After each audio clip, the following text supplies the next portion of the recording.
Hello and welcome to the next episode of the Spirit and Soul podcast.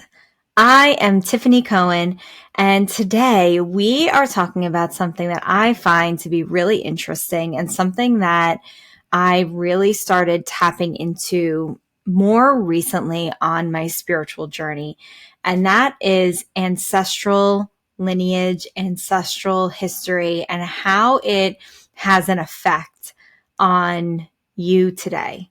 And I couldn't believe really how deep that it ran for me until I started really diving into my healing work. So let's get into it. I'm super excited for it.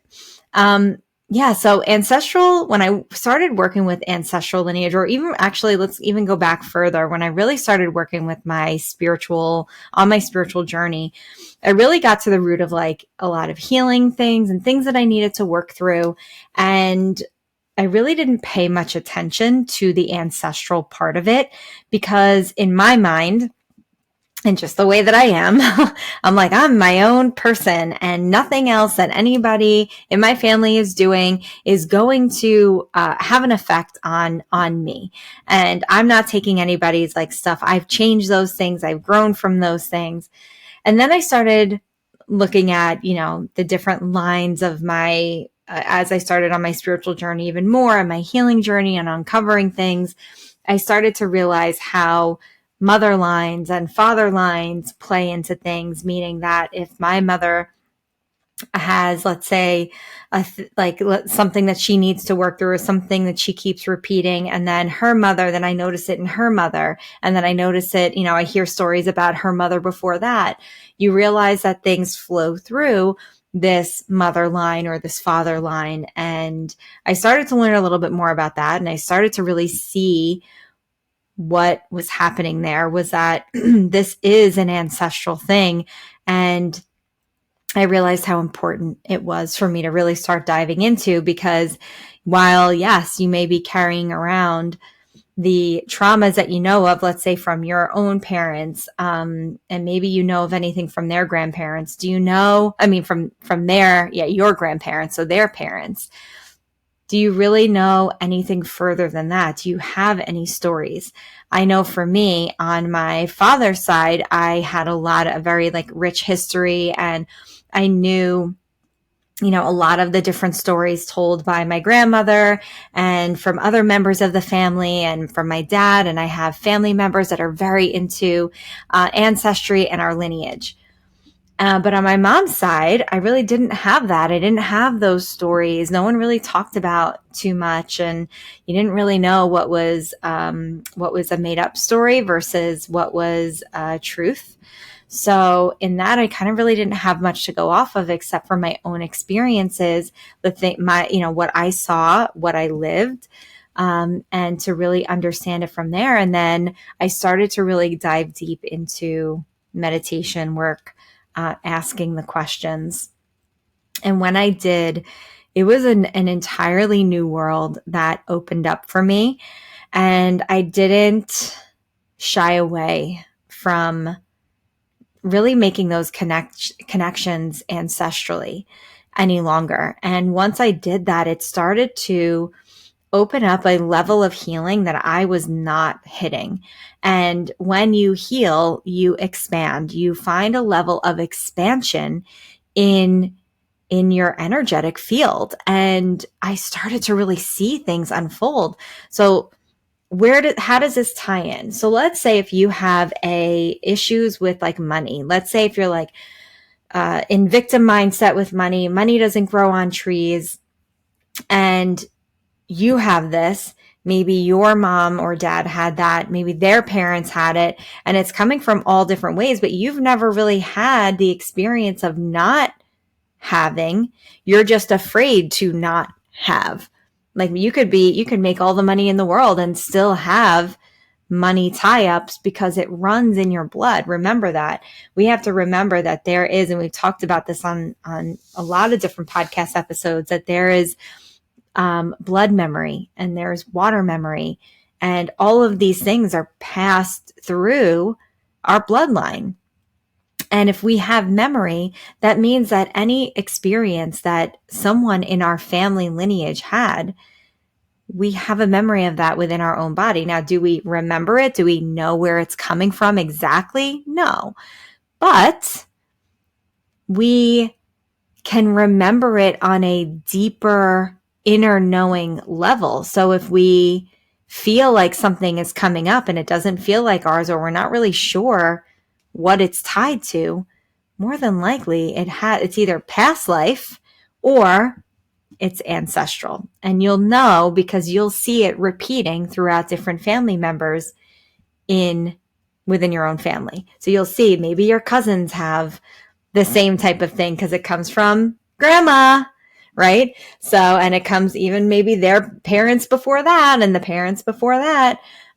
So it's really incredible to see how not just yourself, but looking at the entire family, and you could say, oh yeah, we all have this fear. A lot of us have this fear. A lot of us are held back by this. And there's usually one that's like breaking the rules, right? That's breaking the mold. Hopefully you're that person. Or hopefully you're the one, you have been inspired by one of those people that's breaking molds. But it's really important to tap into the energy healing behind what your parents, grandparents, etc., have really been plagued with, have been bogged down with. Because when you heal, we heal 7 generations back and we heal 7 generations forward. So if we know that, then we know that we're not only healing for ourselves, but we are healing for our mother. We're healing for our grandmother. We're healing for our great-great-grandmother, and so on and so on and so on. And that is felt whether they are past or whether they are here. It is felt in some way. And again, when we do soul work, this is soul work. Even though it's almost like the blood aspect of it grounds it down. The blood aspect brings it into a sense of reality that we know and we see before us. Okay. The 3D reality that we see before us. It grounds it into that and we're seeing it unfold. So we need to change that perspective. We need to change and heal from any of those things that our ancestors have been holding.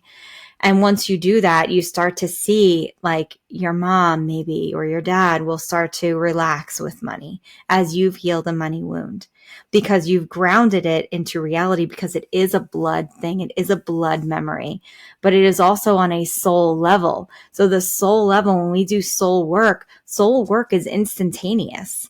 Soul work it happens immediately. And the other people around us that we are touching with our healing work or with our wishes or whatever it might be, they feel it instantaneously. And you can see it. You could see the shoulders drop a little bit. Maybe they go out. Maybe it's subtle. Maybe they would never spend money on going out to dinner and suddenly they call you and they're like, oh, I'm just getting ready to go out to dinner. And those are the subtle shifts that you'll see that you had the positive impact on that because you did the work. You were the one that was able to do the work. So that's why we really need to focus on ancestral healing, but also we need to focus on the knowledge, the inner knowledge that our ancestors knew. Now, there have been so many incredible, if you think about your culture, right? We all have different backgrounds, different cultures, which is probably the most amazing thing about humans is that we come from all these different places and we have all of these different ways of doing things. And if we can respect that in one another, we can learn so much about the way that different cultures approach, and I'm going to say it, approach their magical self, the magical side of themselves. And, You'll hear it like so my background is Italian. So in Italian cultures, we even carry books at the shop about Italian folklore and things like that. There are different things that Italians will do, or these different superstitions, and they all stem from somewhere, right? So, and I know so many cultures have their own either superstitions or things that they do that really are based in a magical setting. And where does that come from? Yeah, it's like passed down, yes. But where does it stem from? It has to stem from somewhere that it was based in a magical, real place, because that is part of all of our ancestry. At some point, we're going back to, really go back to the times of where goddesses were revered, right? Before the church took over and made these things bad. Really go back. We all stem from these areas where magic was looked at as a way of life, where working with the earth was looked at as a way of life, not as it is today. And we're trying to, and I think that you can see this even just on Instagram and everything, a push for a more natural way of being. That's actually our most natural state, is being one with the earth, being one with working with the elements and working with the stars, right? That was how things were at one point. And then it took a turn. And now we're kind of coming back into that. So how do we awaken that again? Something that's only been passed down through whispers, right? Because we couldn't do that for fear of being burned at the stake or being a heretic or whatever it might be.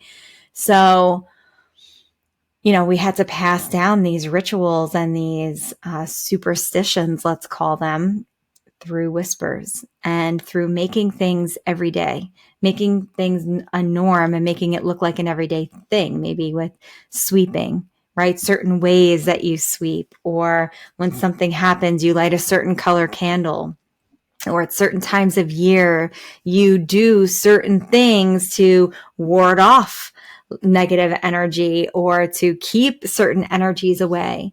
And I think if we really allow ourselves to kind of take away that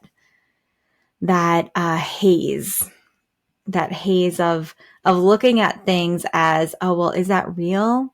Or is this just something my family's been doing? And if we really look at it, you will see that the cultures and the things that in your culture that your family has been doing and has been passed down, there's a lot of meaning and realism behind it. There's meanings behind it. Do a search on it. If you think something like putting shoes on the bed, I think is one of them. That's something my grandmother always said, take the shoes off the bed or take the shoes off the counter, or whatever it was, one of them. I don't put shoes on anything now because I'm afraid.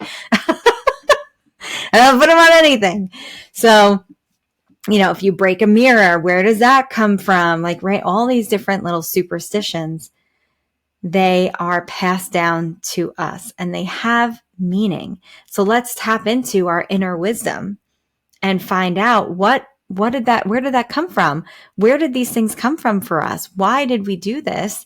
And how can we awaken these pieces of us within so that we can pass those things on to our children or speak about them? And it doesn't even have to be within your own lineage. Like I love learning about other cultures and in a respectful, of course, in a respectful way, weaving that beauty into my own rituals and things that I do with the utmost of respect, of course. And I think that there's something magical about that as well. Doing, of course, everything with respect, with reverence, and also with understanding of where things come from. Like when I learned learned to hold cacao ceremonies, there was something so beautiful after I had my first one that I knew that if I wanted to do them, which I was called to, that I had to take the classes. That's not something that was in my family lineage that I know of, right? Maybe it was, and I just don't know of it. But I knew that I needed to learn from someone that did learn from it so that I can do it in the most respectful way. So there is a beauty in weaving these ancient traditions from different cultures in. Now, I know that some people don't agree with that. Take what resonates, leave what doesn't. This is how I feel. And again, as long as you're doing it with respect. But weaving these things in can add such an incredible layer to your own life, to your own rituals, to the own energy that you're calling in or warding off. Let's be realistic. That can be honestly heard from within you because it's beating in your blood already. So tapping into this ancient wisdom, tapping into what needs to be healed, creates a powerhouse within you because these things are running through your blood. Now, what's very interesting is I keep pulling this card. I have the shamanic medicine deck and I keep pulling this card. And then when I'm not pulling the card keeps coming to me. Like it's coming to me in my dreams. It's coming to me when I'm doing things. Like I was writing something out for the new moon circle, the drum circle that we did at the retreat. And I was writing something for that. And this card just kept flashing before my eyes and flashing before my eyes. And it's all about, the card is called Buried Alive. And this is, and I'm speaking from only what I know because I don't know it in a way. I'm not part of the shamanic traditions. But from what I know, this is an incredible shamanic tradition of, overcoming fears and you're buried alive with a tube for breathing. And again, I don't know the ins and outs of it. I'm just telling you the things that I know. From what I understand is that you are actually, and maybe it's not all the time because I've read different accounts of it, but that you're buried over your ancestors' bones. Now, listen, let me get something very straight. This is not something I would ever do. This is not something that is for me. There is a bug situation that I can't get over that one part. I am sorry. I am sure that there is so much magic and wisdom to it. But let me tell you something, not for me. However, the thought process behind it is something that's pretty interesting. And it's that when you are buried over the bones of your ancestors, that you are absorbing what they knew. You're absorbing their knowledge. You're absorbing, anything that you need to heal through, work through. And then when they do dig you out the next day, the next morning, you are like renewed basically, and fully charged, let's call it. And again, if there's anybody that knows way more about this, please let me know because I keep pulling this card all the time. I would love to, now I just need to learn more about it. Again, this is not something I ever plan on doing ever. But I can see the incredible effects of it, I'm sure. So anyway, I keep pulling this card and I am looking at it and saying, okay, well, what is it about this card that keeps calling to me? And what I'm interpreting it as is to really go deep, almost to create a bridge between this world that I am living in and my ancestors' world in order to understand and unearth is the actual word that I keep getting, unearth. So to unearth the things that are sitting in places that I don't even know about. So one way that things came up for me was when we did a drum circle with Christina at the retreat. I had never done a drum circle before. I know Christina has done so many of them, and it was something that she has invited me to, and just scheduling I haven't been able to do. And my goodness, it was powerful. Everyone at the retreat absolutely loved it. There is something about the drumming and working together. And I mean, you can hear it. I think we've posted some reels using Christina singing and us for the first time doing the drum in the background. And it sounded amazing. It hits my soul every single time. It hits my soul because I remember I'm brought back to that place of feeling things unearth within me that I hadn't even thought of before, or some healing that I didn't even know that I needed to do that was there. And I know that after that, I was a changed person. Like, I even had a past life experience come up during that. I ended up falling to my knees, crying at the end of it, because the vibration left over from the drumming at the end just really picks up this energy within you. And truly, that's where that word keeps coming in for me, is it unearthed a lot of things. And I had to sit with it for a few days afterwards and really think about what was coming up. And all of it was ancestral for me, working through a lot of different things, and getting to the root of some of it. And I know that so many people from the retreat, even the next day, they were different people in like the most amazing way. It really brought things up for them that they were able to work through. And you can see it unfolding. And I know for some of them, it was within the family line. So truly working with this energetic is important so that you can be that bridge between what's going on here and tapping into that ancestral energy.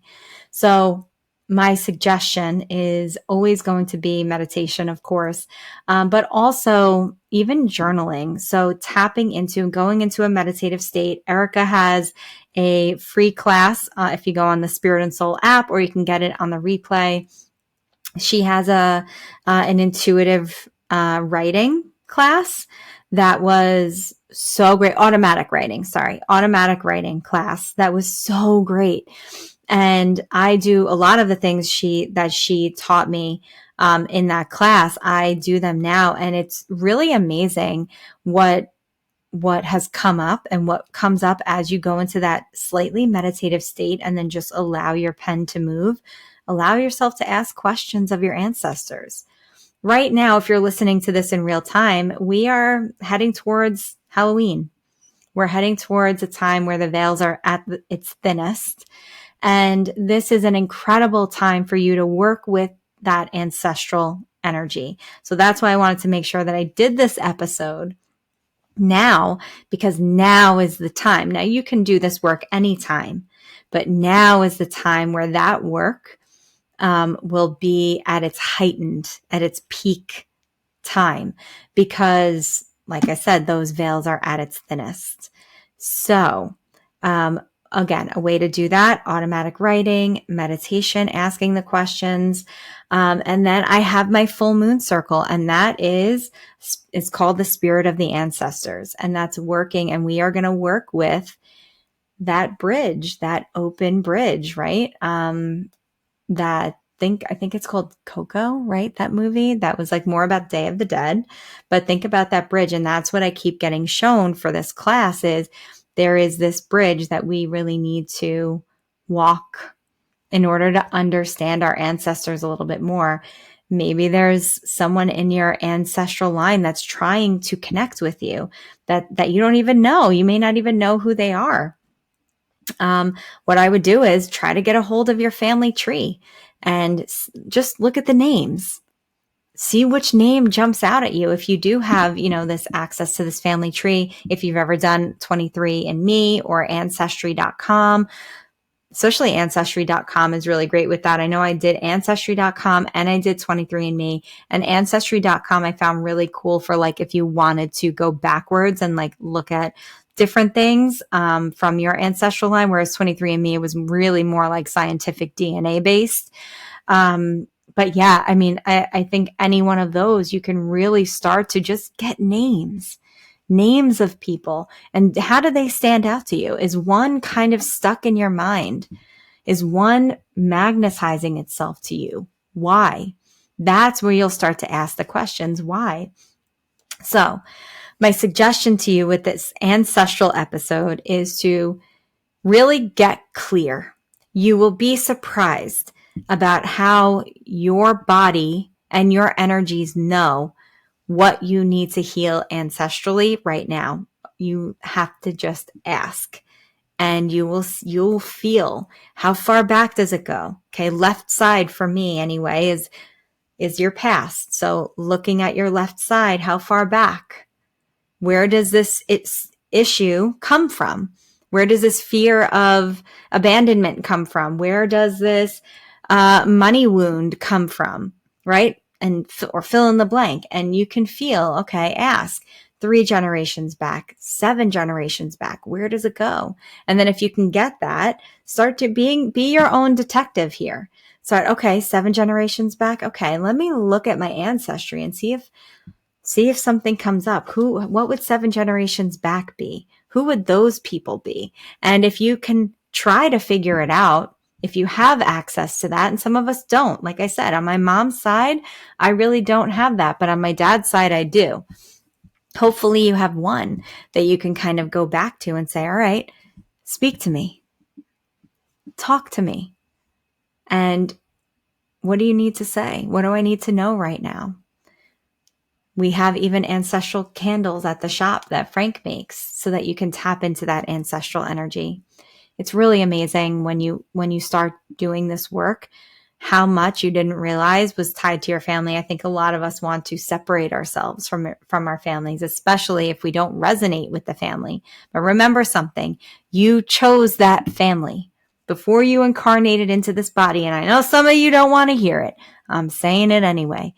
When you incarnated into this body, you chose this body, this time, this family, your parents. You chose all of the situations that would be at your highest and best good for whatever lessons, whatever things, your goals, your missions in life that you needed to bring to life. You chose all of this that would be a perfect match for what you needed to do, for what your soul needed to evolve. That's amazing. Don't waste it.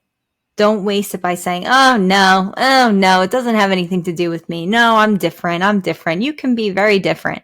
You can be very, very different. That doesn't make your blood any different. You can't change that, my friend. So what do you need to learn from it? Okay? So again, you may get incredible wisdom. You may get a lot of healing out of it, but open yourself up. Open yourself up to the possibility that they do have something to offer. And I'm going to say this. If you're sitting here saying, oh, my family never has helped me with anything, why are they going to help me now?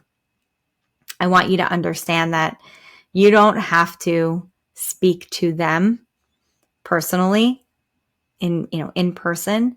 You can speak to their higher selves. Erica teaches a lot about this. You can speak to their higher self. You can go into meditation and ask the questions that you need to ask and trust what you receive. Trust me, they are willing to work with you. Maybe not in life, but death is different. Okay? We see more. We understand more once we've crossed over. So I hope that you can hold that at least in your heart as you go on this journey, because ultimately this journey is about you. Of course, we are all connected. And of course, there is a collective aspect, especially with our gifts and our missions in life and how they bring heaven to earth. However, your journey is specifically your journey. So let's do whatever it takes and tap into whatever we need to in order to do what we came here to do. Okay? And I'm going to guarantee you that you're going to see people on the other side that you've never met before championing you and cheering you on and helping you out because they know you can do it. Okay? All right. So what I want you to do is, if you haven't already, make sure that you sign up for the full moon circle that is on, if you're listening in real time, on Friday the 27th. Yes, Friday the 27th. It is our full moon ancestral Spirit of the Ancestors circle. It's going to be amazing. As it always is, we have this every single year, and every year it is beautiful. And I just can't wait for this one. So make sure that you sign up. When you do, you're going to bring something of your ancestors to charge on the altar, and we are going to connect to them. So if you're having trouble or you don't know where to start, a great place to start, because we're going to be doing that work, is on Friday the 27th. So if you need a babysitter, get a babysitter and come on down to Spirit and Soul and make sure you sign up for one of our biggest events of the year. And I'm sure that it will help you on your ancestral journey. All right. Thank you for tuning into this episode of the Spirit and Soul podcast, and I will see you next time.